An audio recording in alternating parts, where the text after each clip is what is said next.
Snowflake here in France, and today I have the pleasure to be with Prashanthi from Eco-Analytics. Could you start by introducing yourself, please? Of course. Thank you, Maxime, for having me here. My name is Prashanthi.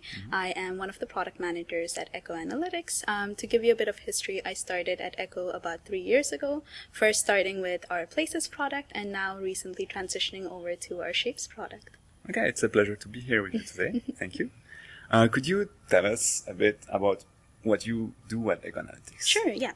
So Eco-Analytics is a location intelligence company that has been founded in France in 2021.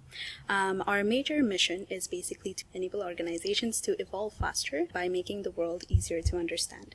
So this means that we provide data sets as well as data insights to our customers, allowing them to truly focus on what matters to them. So your goal is to let your customers evolve faster. Could you tell us a bit more about what kind of data you actually provide to these companies? Sure, yeah. So like you already covered, we do have a wide range of customers, and our product line ranges from anywhere with our Places data, which focuses on points of interest, also known as POIs. Then we give geospatial context by having our Shapes data, which gives you the boundaries of where locations are. And then we also have the activity around our locations by giving the activity data there as well. Okay, the point of interest, the shapes, and the activity. Yes. I do have some knowledge about what these are in the world of databases, but could you tell our viewers a bit more about what's a point of interest? Of course. So basically a point of interest is any location that a customer goes with intent. Right. So this could be anything like the Monoprix in France, which is basically a grocery store. In our data set, it would be considered as a point of interest. With POIs, what we do is that we have several different attributes that give you information about the POI. So some of these attributes include things such as the opening hours, the address of the POI, the website of the POI, and in many cases, there are POIs that are branded. So we give you brand information as well. So this would include the holding company of the brand as well as the stock ticker. One other thing that we do is that we actually categorize all of our POIs into different industries, right? And the taxonomy that we use for this is known as North American Industry Classification System, also known as NAICS. And basically what we do with this is that we associate a category to each of our POIs, allowing our data to be filtered as well as comparable across different industries.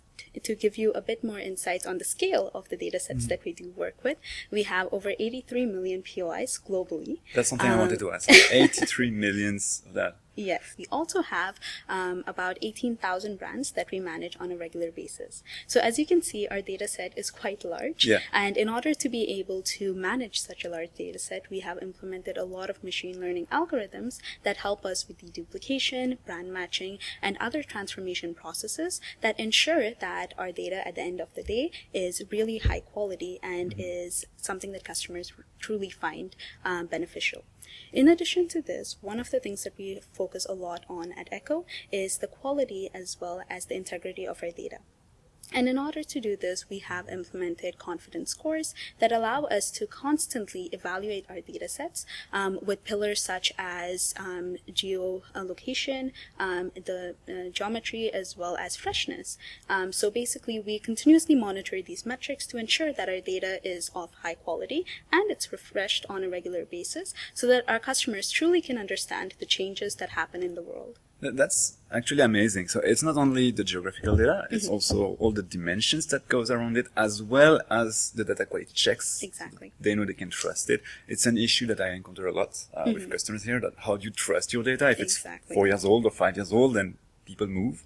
So it's really impressive to see that you guys are doing this work to actually provide as well the metrics for the quality and the freshness. Exactly. So I see a lot of people consuming geographical data through databases because here at Snowflake, that's what we usually sell through SQL. What do you see with your customers? How do they consume this data in their processes? Of course. So usually a lot of our customers, what they do is that they actually integrate the data sets into their own platforms to be able to conduct their analysis.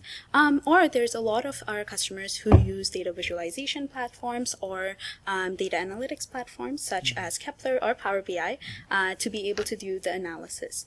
But we are really happy to be able to announce that we have built our own platform that is available to customers. And the first product that that we have released on this platform is our GeoPersona product, which I'll go into later on. And over the coming quarters, we are going to be releasing all of our other products on this platform. And this enables our customers to have easy access to all of our data sets, allowing them to do any analysis that they would need in real time. Okay. Yes. Yeah, that's great. I look forward to seeing the GeoPersonas so a bit later. You also told me about the product called Shapes. Could you tell us a bit more? So you had the point of interest, you have the shapes. Yes. What are these? Okay. The Shapes product, what it does is that it looks at satellite imagery and it combines that with computer vision to be able to identify different features in the real world.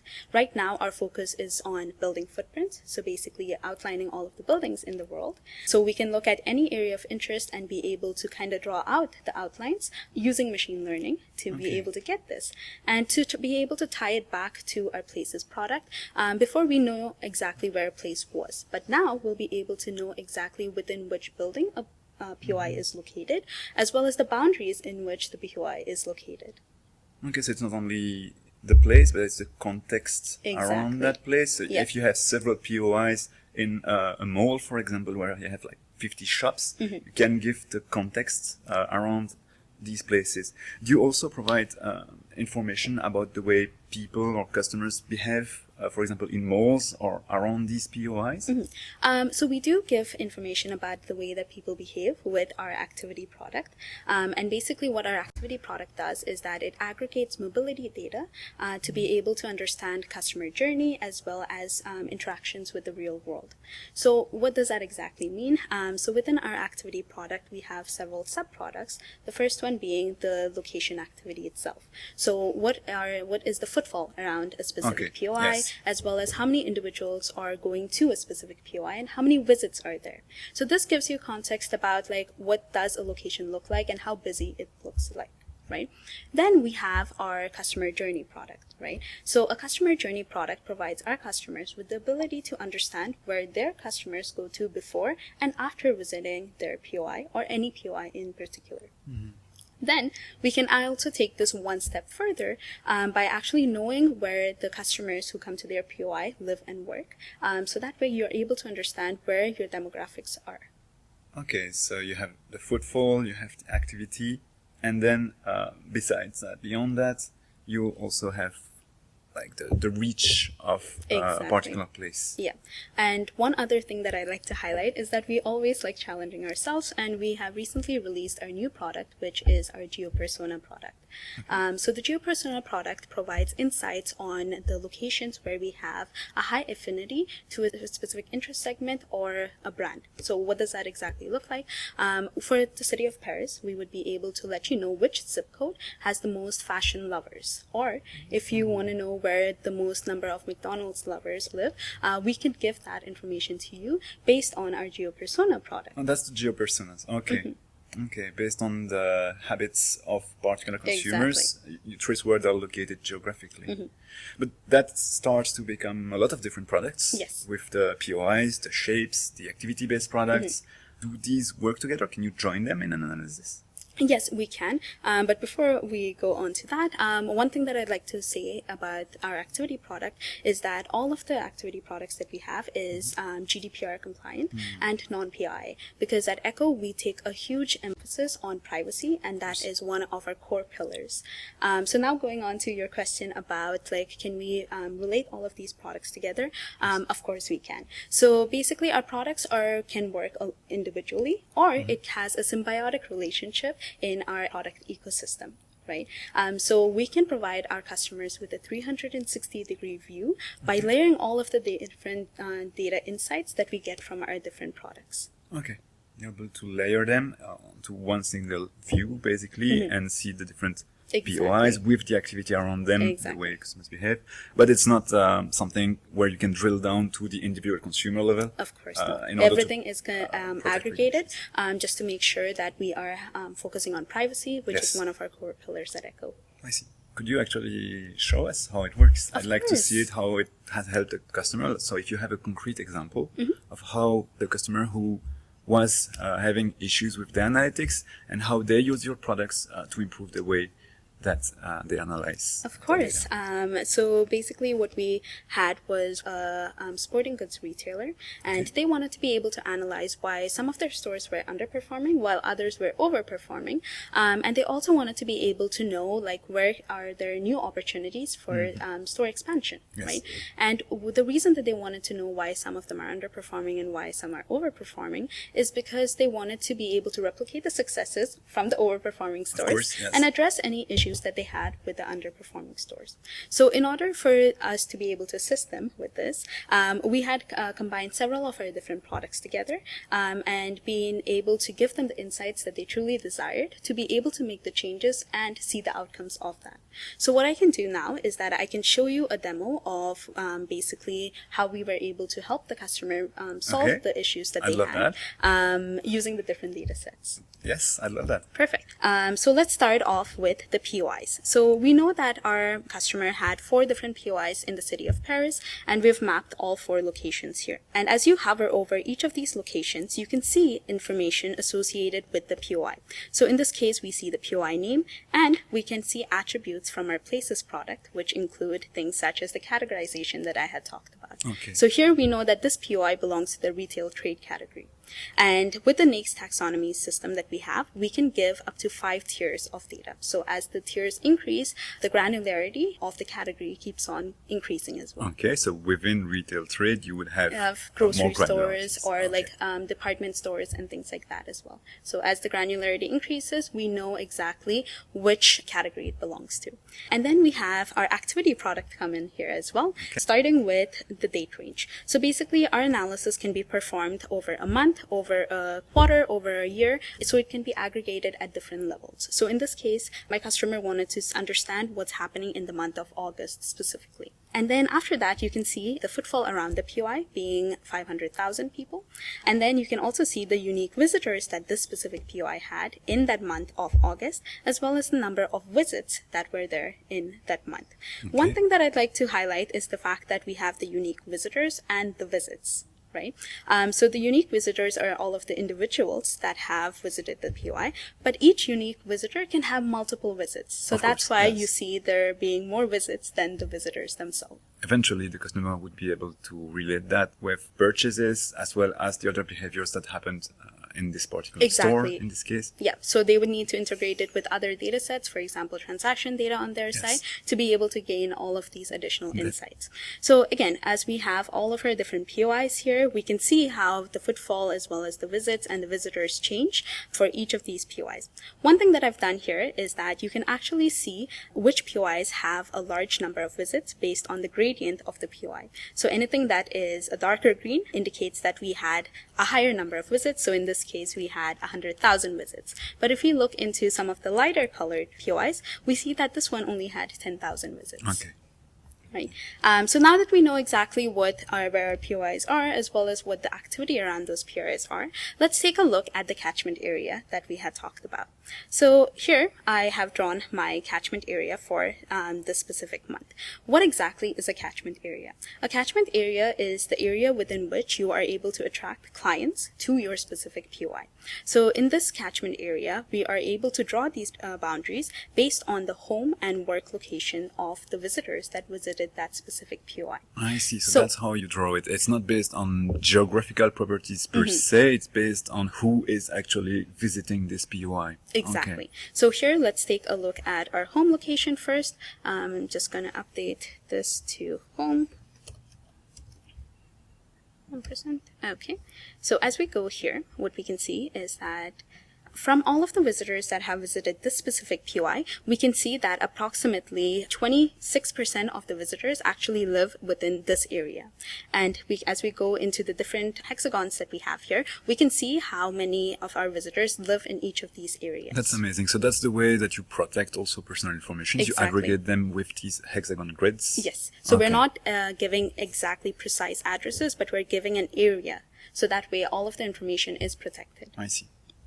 And then once we have the home location, we can also look at our work location. So here I'm just going to go and set my filter to work location. Work %. There we go. And now what we see is that we can see how many of our visitors that visit the specific POI have their work location here. The way that we're able to differentiate our home location and our work location is based on the time spent. So basically, home locations are the locations where the visitors to the POI spend overnights for a specific number of days during the month. And then work locations are the areas where customers spend working hours or business hours for a specific number of days within the month again.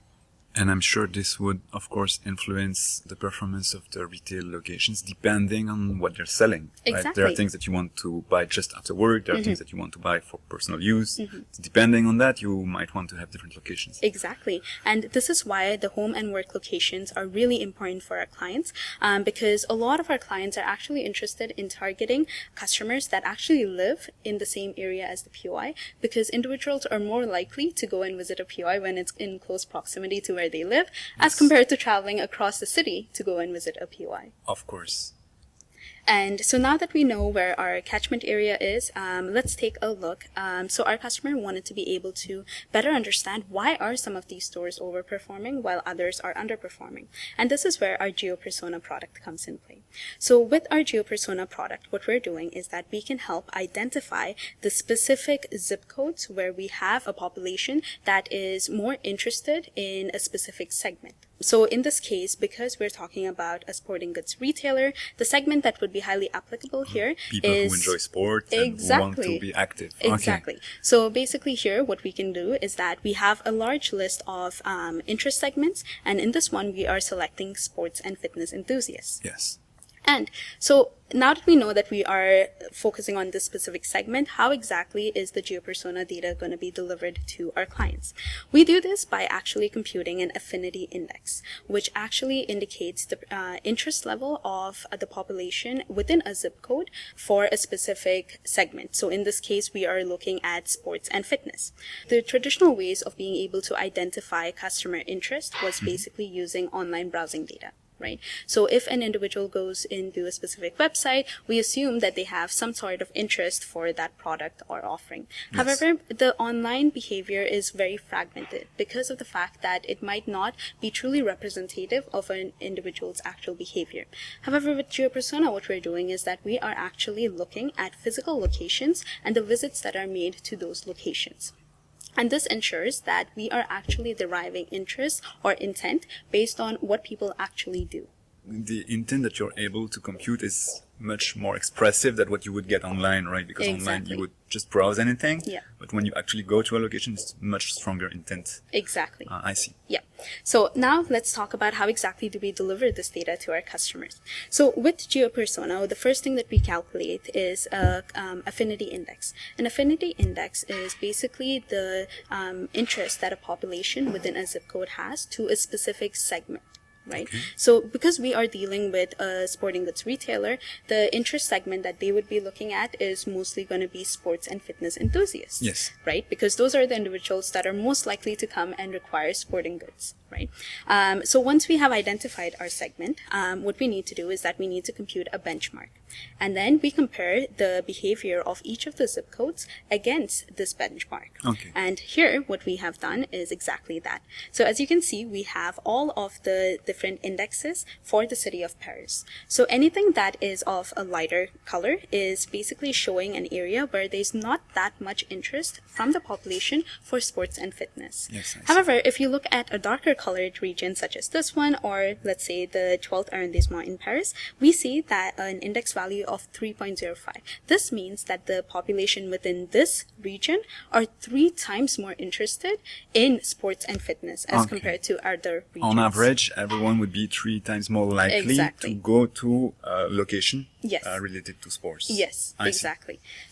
So this is what we have here. So now with the sporting goods retailer, they kind of wanted to be able to understand understand which are the postal codes that have a population that's really interested in sports and fitness. So in order to do this, we can go and actually filter out some of the zip codes that actually have an index of less than 1, right? Okay. And as you can see, even with a baseline of 1, we see that Paris has a lot of people interested in sports and fitness. So in most of the places within Paris, we see that they're above the average. Exactly. Okay. Right, above the baseline that we have. Yes. And so now we can see that, okay, there's still quite a lot of interest, but we want to be able to identify the locations where there's actually a really high interest. So for this, I'm going to be increasing my threshold to 1.3. Right. And as you can see here, when I filtered it to 1.3 and above, we have several of the zip codes disappearing because the index is lower than that. Yes. Right. And one thing that we can notice is that with one of the locations here, we see that there is not a lot of postal codes around this POI that actually have a high interest for sports and fitness. And hence, maybe this location right here is performing as well as it can because of the current interest that is available in that area. But one thing that I'd like to point out is like with these locations, for example, this one, it actually has a catchment area that has visitors coming in from both this zip code right here, the first, as well as the fourth. Right? And this means that we have individuals who visit this POI coming in from both of these regions. But one thing that you notice is that the catchment area only covers a small fraction of these zip codes, meaning that these zip codes have untapped potential clients that are interested in sports and fitness but haven't been coming to the store specifically. Right? Okay. So this means that maybe they need to adjust their marketing campaign to be able to target all of the individuals within the zip code because we know that they have a high interest for sports and fitness. One thing that I'd like to also note is that here we have one POI that covers a small fraction of 2 different zip codes with a high affinity, but this POI right here covers a large section of the zip code that has a really high affinity, yes. right? But when you look at the performance of the store in terms of the number of visits, you can only see 10,000 visits here. Why would that be? So basically the reason for this would be that the store maybe needs to update its marketing campaigns to be able to try to target all of these potential customers because we know that there's a really, really high interest, but there aren't as many clients coming in. The potential is there, the interest is there, but they're not reaching it. Exactly, right? And that's why it's important to be able to see the performance of this store with 10,000 visits, with this one right here, which has 100,000 visits, despite being located in an area which has a lower affinity compared to this one right here. How about the bottom right? Outside of Paris, they don't have a location there. Exactly. It might be the right place to actually start a new location. Exactly. So since this arrondissement in Paris, the 12th, has an index of 3.05, that means that there's a lot of potential customers here, but their needs are not being met right now. So this answers the question that our client had for us about like, where else can we have potential for expansion? And the 12th arrondissement is one of the good candidates for them to actually have a new store come in place. So basically here, what we see is that with our different products, we are able to layer them on top of each other to be able to derive insights and kind of correlate them with the performance that they observe at specific stores. So with this type of analysis, our customer was able to actually understand the problem areas and identify the areas with a true potential and be able to target the population of those areas to actually convert them into actual clients. That's great. Thank you for the demonstration. You've shown us the point of interest. Then around that, what's actually encompassing that with the catchment areas, and then eventually where do these people come from, and furthermore analysis into what's the population is actually interested in, and all these different factors which are not really only geographical, but about the sociology of particular areas, in this case within Paris, the city where we do live. Coming out of the demo, thank you for this. Could you tell us a bit more about the future, what you as a product manager are looking forward to or expecting for the next few quarters for the next years? So at Echo, our focus has always been on customer centricity, meaning that we truly believe in actually understanding the problems of customers and developing solutions that truly meet their needs. And this is where Echo is going forward in the future, in the sense that we have our core products as places, activities, shapes, as well as GeoPersona. Now we want to be able to develop custom solutions for our customers that incorporate all of these core products to help them solve the issues that they're facing. Okay, so you will build more ad hoc, custom solutions for these problems. Exactly. That's great. Besides that, which trends do you see in the geospatial data industry around you? We see a lot of adoption recently with geospatial data, because this could range from industries in supply chain all the way to government organizations and marketing organizations. Because before, what used to be done is that business decisions are made on assumptions, right? Because this is what we assume the consumer to be behaving like, right? However, with the geospatial data, that assumption we're taking out the guesswork with the decisions. You don't have to that assume. You can actually check. Exactly. And so that's what we see a lot of different companies kind of getting into using geospatial data. They're still figuring out their ways to be able to integrate this into their system. And that's where, by having a company like us, we are able to actually kind of help them guide them into this industry itself by providing all of the data sets that they need. Okay. Thank you very much. Finally, I work with Snowflake customers, as you know. How can a Snowflake customers actually get started with Echo Analytics? So on Snowflake, we actually have all of our products being listed. And so if a customer is interested in any of the products that we've mentioned here today, there are ready-to-use samples there that would allow them to explore the data offerings that we have. And if they have a specific request, please feel free to reach out to us on Snowflake, and we will be able to try to develop a unique data set that meets their requirements specifically. And if there is any other questions or more insights on like any of our products that they need, in terms of methodology, we have a documentation hub where we have a lot of information about all of the offerings of each of our products and the methodologies that are used. Okay, so they get started with a sample, they can try it anytime, and then they would reach out to you in order to get the fully customized product. Exactly. Well, thank you very much, Prashanthi. It was a pleasure meeting you today, and hopefully we can talk again soon. Thank you, Maxim. It was a pleasure having this conversation with you. Thank you.